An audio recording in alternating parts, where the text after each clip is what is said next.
Hello friends, welcome back to my channel. आओ बातें करें। तो मैं आपकी दोस्त और होस्ट फिर हाजिर हूँ आप लोगों के साथ एक और वीडियो लेकर।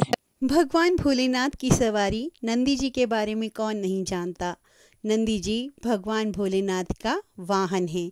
कैसे बने नंदी जी भगवान भोलेनाथ की सवारी, आइए वीडियो में एक कहानी के द्वारा जानते हैं। आप किसी भी शिवालय या शिव मंदिर में जाएं, आप देखेंगे कि शिवलिंग के पास माता पार्वती, कार्तिकेय और गणेश जी के साथ नंदी जी भी विराजमान हैं। हिंदू धर्म में नंदी भगवान शिव के निवास कैलाश के द्वारपाल हैं। साथ ही बैल के रूप में वे वाहन भी हैं। हर शिव मंदिर में भगवान भोलेनाथ के साथ नंदी जी को भी प्रतिष्ठित किया जाता है। संस्कृत में नंदी का अर्थ है प्रसन्नता या आनंद। नंदी जी भगवान शिव के वाहन होने के साथ साथ उनके गणों में सर्वोच्च हैं। क्या आप जानते हैं कि नंदी जी का जन्म कैसे हुआ और उनके माता पिता कौन हैं? एक पौराणिक कथा के अनुसार ब्रह्मचारी व्रत का पालन करते हुए एक बार शिलाद ऋषि को भय सताने लगा कि उनकी मृत्यु के बाद उनका संपूर्ण वंश कौन देखेगा। उन्हें लगा कि उनका वंश ही समाप्त हो जाएगा। वे एक शिशु को गोद लेना चाहते थे, लेकिन वे चाहते थे कि जिस भी शिशु को वो गोद लें वह आध्यात्मिक हो तथा उस पर भगवान शिव की विशेष कृपा और आशीर्वाद हो। अपनी कामना की पूर्ति के लिए उन्होंने भगवान शिव का कठोर तप प्रारंभ किया। कई वर्षों तक वे तप में लीन रहे, जिससे भगवान शिव ने प्रसन्न होकर उनके समक्ष प्रकट हुए। भगवान शिव ने प्रसन्न होकर शिलाद ऋषि से कहा कि मांगो, क्या वर मांगना चाहते हो, मैं तुम्हारी तपस्या से प्रसन्न हूँ। तो शिलाद ऋषि ने पुत्र प्राप्ति का वरदान मांगा। भगवान शिव ने शिलाद ऋषि को पुत्र होने का वरदान दिया और अंतर्धान हो गए। जब शिलाद ऋषि ने अपनी आंखें खोली तो उनकी गोद में एक नन्हा शिशु था। उस शिशु के चेहरे पर एक अलौकिक तेज था। शिलाद ऋषि ने उसका नाम नंदी रखा और उसका पालन पोषण बड़े ही प्यार से करने लगे। वे उससे बहुत स्नेह करते थे, किंतु नियति ने नंदी के लिए कुछ और ही लिख दिया था।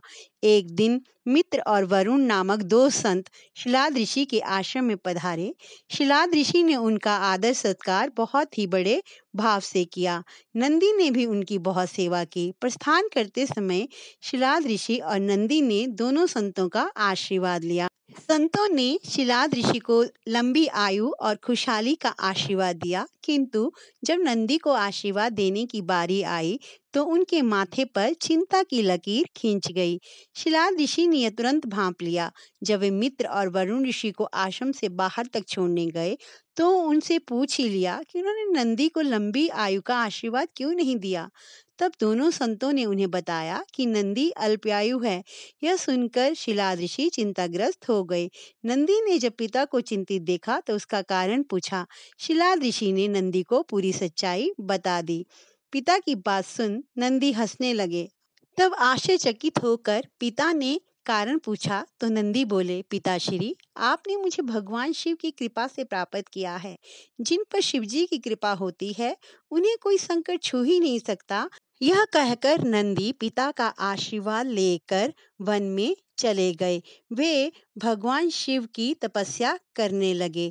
उनकी तपस्या का तप इतना कठोर, ध्यान इतना प्रबल और आस्था इतनी सच्ची और मजबूत थी कि भगवान शिव को प्रकट होने में अधिक समय नहीं लगा। शिव ने प्रकट होकर नंदी से वरदान मांगने को कहा। नंदी, मैं तुम्हारी तपस्या से प्रसन्न हूँ, मांगो, तुम क्या मांगना चाहते हो।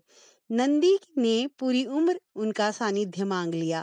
तब शिव ने उन्हें बैल का चेहरा देकर अपने वाहन के रूप में स्वीकार किया और अपने गणों में सर्वोच्च स्थान प्रदान किया। शिव ने आशीर्वाद से नंदी मृत्यु के भय से मुक्त होकर अजर अमर हो गए। भगवान शिव ने गणों के अधिपति के रूप में नंदी का अभिषेक करवाया। इस तरह नंदी नंदीश्वर हो गए।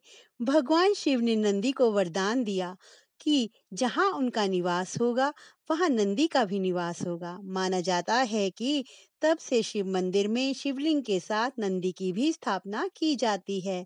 नंदी पवित्रता, विवेक बुद्धि और ज्ञान के प्रतीक हैं। उनका हर क्षण भगवान को समर्पित है। वे मनुष्य को शिक्षा देते हैं कि वे अपने हर क्षण परमात्मा की सेवा में अर्पित करें ताकि वे भगवान की कृपा प्राप्त कर सकें। ये कहानी थी कि कैसे नंदी बने भगवान शिव की सवारी।